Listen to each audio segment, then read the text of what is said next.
Good day. My name is Ron Young, and I've had the incredible honor of being a member of the Task Force for Teaching Excellence for the past year. And now that the report is out, I've decided to produce a series of YouTube videos explaining the context surrounding each of the 25 recommendations put forth in the report. I think to fully comprehend the intent of the recommendation, a little bit of further explanation on individual recommendations is a good thing. And I'd like to spend some time talking in this video about recommendation number 10, dealing with mentorship.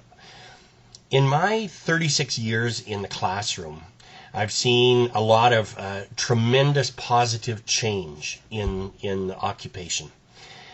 None has been greater, though, than a shift from teaching being an individual sport to it being a team sport. And the level of collaboration and working together that happens today in teaching is just the best advancement in our craft that has occurred in the last several generations.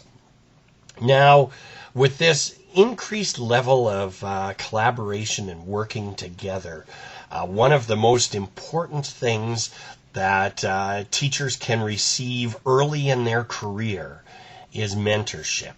And this is forging the first partnerships that exist for someone starting out in the profession.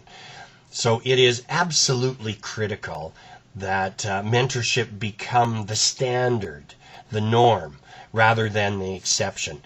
And what we've seen as a panel traveling the province and looking at different systems is that mentoring isn't necessarily as prevalent as we would expect.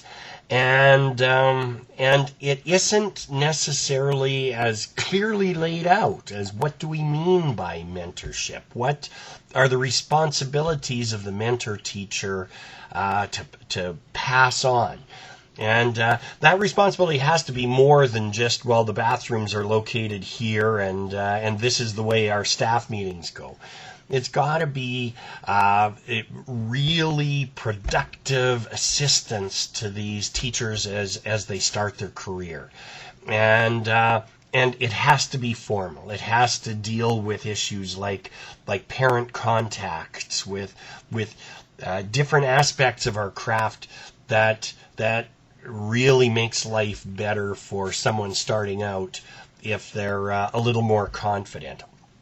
So mentorship should be a formal process that first year teachers go through, and not only teachers.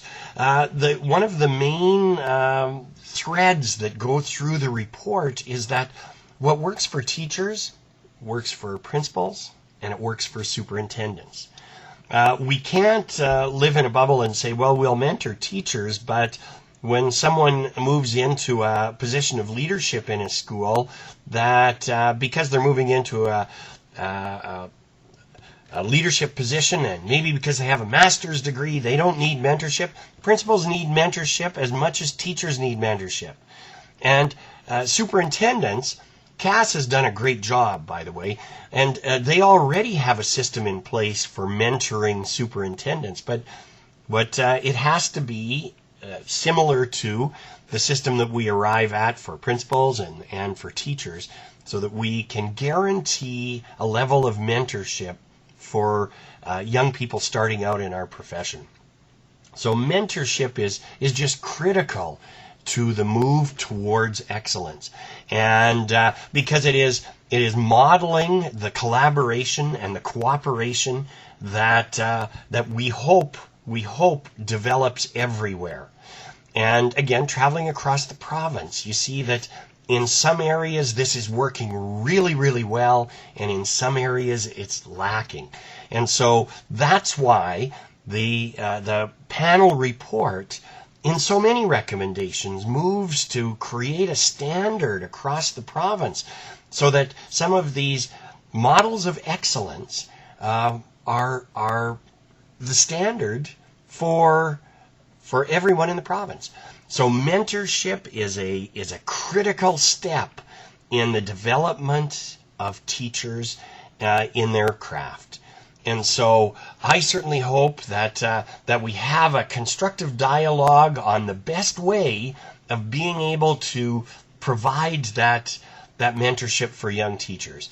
And later on, some of the other recommendations, we are recommending that those mentor teachers receive things like time in lieu for the extra effort that they put in mentoring those young teachers and helping them become excellent. So again, I hope that we have a constructive dialogue on Recommendation 10, and that we move towards a provincial mentorship program. Thank you.